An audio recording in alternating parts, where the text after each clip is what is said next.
warahmatullahi wabarakatuh. Kembali lagi dengan kami di Tarsius Podcast. Sebelumnya aku mohon izin perkenalkan diri, saya Riri Agustina sebagai pembawa acara pada podcast kali ini. Podcast kali ini saya yang akan menemani rekan-rekan semua untuk menggali informasi dengan narasumber yang sangat luar biasa, yaitu Kapten CHK Prima Lady Yudhoyono SPH yang menjabat sebagai Panitera pada Pengadilan Militer 317 Manado. Sebelumnya mohon izin Bapak perkenalkan diri sedikit kepada rekan-rekan di sini. Silahkan. Terima kasih atas waktunya, Mbak Lady. Jadi sebelumnya saya akan memperkenalkan secara singkat. Nama saya Prima Lady Yudhoyono SPH pangkat Kapten CHK dengan jabatan Panitera Pengadilan Militer 317 Manado. Ya. Sebelumnya Bapak, di sini kita belum tahu nih apa sih itu Panitera. Boleh sedikit jelaskan Panitera itu apa? Baik, saya akan mencoba menjelaskan. Jadi sepengetahuan saya bahwa Panitera itu merupakan suatu jabatan yang ada di suatu pengadilan, terutama di pengadilan militer, di mana Panitera ini memiliki dua fungsi, yaitu sebagai jabatan struktural, di mana ada Panitera, Panmut Pidana dan Panmut Hukum, dan sebagai fungsionalnya sebagai Panitera pengganti. Adapun tugas pokok dari Panitera itu sendiri, di mana tugas pokoknya diatur dalam Undang-Undang 31 tahun 1907 tentang peradilan militer sebagai pejabat struktural, yaitu memanage dan mengatur administrasi perkara, baik perkara itu masuk hingga perkara tersebut memiliki kekuatan hukum tetap dan dilanjutkan diarsipkan dalam pengadilan militer 317 Manado. Sebagai pejabat fungsional, Panitera tersebut mendampingi hakim dalam persidangan dengan melakukan pencatatan dalam persidangan, dalam produknya yaitu berita acara sidang. Mungkin itu saja yang bisa saya sampaikan kepada Mbak Reni. Wah, cukup berat ya Pak, berarti tanggung jawab dari seorang Panitera ini. Cukup berat karena kami kan dituntut untuk integritas dalam pelaksanaannya dan profesionalisme, dan tentunya kan kami selaku Panitera itu disumpah dan tentunya tidak boleh melanggar sumpah tersebut. Walaupun tanggung jawabnya itu agak berat ya Pak ya, cukup berat, tapi demi keadilan. Di sini pada penasaran nih rekan-rekan semuanya, bagaimana seorang militer seperti Bapak atau TNI ini bisa diangkat menjadi Panitera?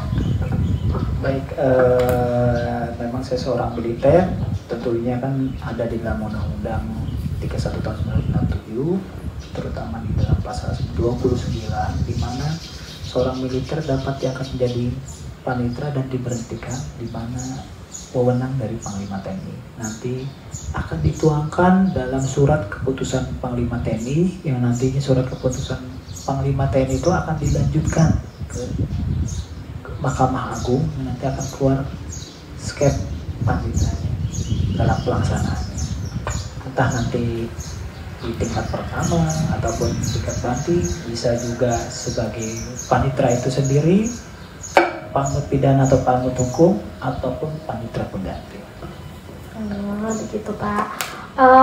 Di sini Bapak sebagai Panitera itu apa ada pangkat yang khusus untuk menjadi Panitera Pak? Baik, untuk pangkat khusus itu memang sudah diatur dalam Undang-Undang 31 1997 dalam peradilan tentang peradilan militer, terutama di dalam pasal 16 ayat 6-nya, di dalamnya bahwa pada tingkat pertama dalam kepangkatan itu minimal pelda hingga kapten.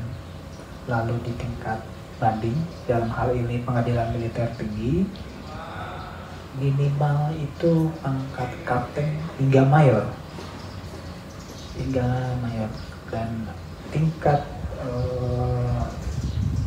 pengadilan militer utama itu dari level hingga kolonel.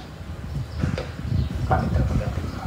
Jadi tiap tingkatan itu berbeda-beda pangkatannya Pak ya? Betul, berbeda-beda. Dari pangkat tersebut Pak, perkembangan dari karir dari panitera sendiri itu apa ya Pak? Untuk perkembangan karir itu kita kan melalui pendidikan, terutama kan kami militer ada pendidikannya seperti ya di Kelapa, ataupun kalau untuk jabatan pamin bisa ke Sesko. Nah, selain itu juga ada pendidikan tentang keterampilan kami sebagai panitera. Bisa juga mengikuti kursus namanya Suspatera ataupun Bintek yang diselenggarakan oleh Mahkamah Agung, baik di dalam Diklat ataupun dari Bimbel Tama, bahkan Dirjen itu sendiri. Ternyata ada ya Pak perkembangan karir dari panitera itu sendiri? Ya, ada.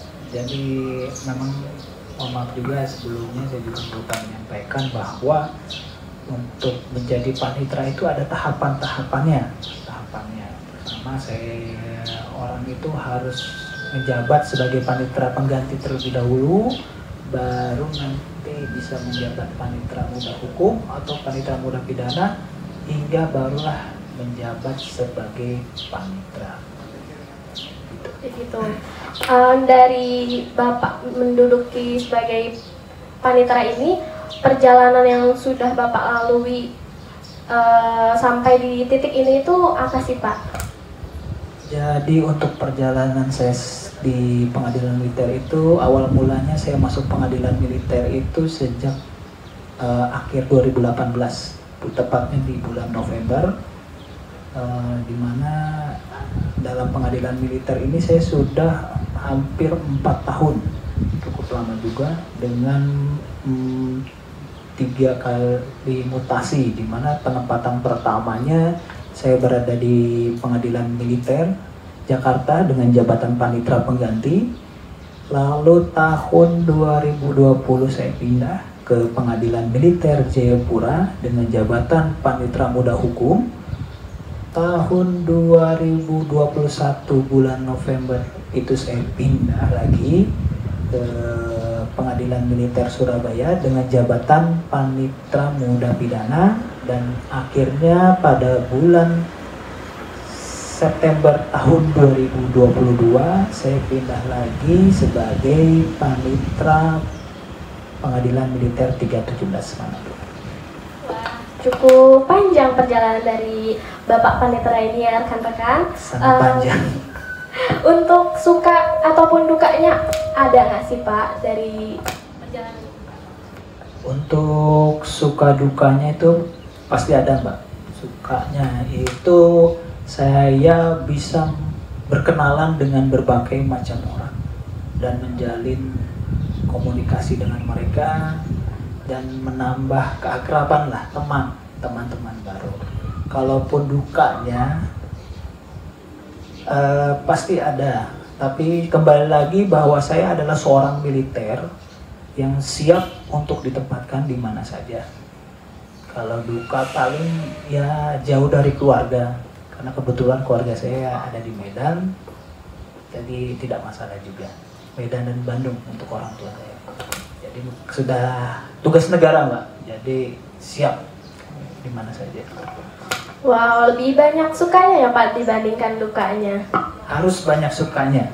Kalau kita duka terus, stres nanti. Iya, betul sekali Pak.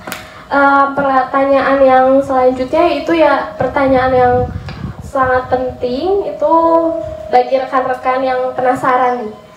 Apakah panitera itu bisa menjadi seorang hakim militer? Untuk panitera bisa diberikan kesempatan, tapi itu kan ada tes. Nanti kan panitera juga diberikan kesempatan, yang menjabat panitera diberikan kesempatan untuk mengikuti tes hakim. Itu kan tidak hanya khusus panitera saja, dari luar pengadilan militer juga diberikan kesempatan untuk mengikuti tes, dimana nanti mengikuti tes dan apabila lulus bisa menjabat seorang hakim. Dan untungnya di panitera itu kita sudah menguasai administrasi secara teknisnya, sekarang yang sudah mengetahui alur persidangannya seperti apa lebih awalnya. Namun tetap untuk menjadi hakim itu melalui tes dan cukup ketat dalam seleksinya. Jadi peluangnya besar gitu Pak untuk menjadi seorang hakim dari Panitera. Cukup besar menurut saya. Tetap harus lulus dari tes tersebut. Wah, ternyata tugas dan tanggung jawab dari Panitera itu cukup berat ya Pak, dan tugasnya itu sangatlah banyak gitu. Iya, lumayan banyak. Oke, pada podcast kali ini mungkin cukup sekian ya Pak.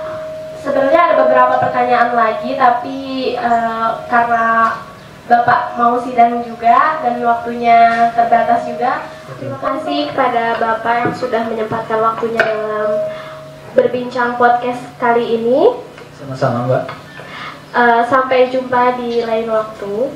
Di podcast selanjutnya, saya Riri Agustina selaku pembawa acara pada Tarsius Podcast kali ini beserta narasumber kita yang luar biasa, yaitu Kapten CHK Prima Ledi Yudhoyono SPH SH, pamit undur diri. Sampai jumpa pada podcast selanjutnya.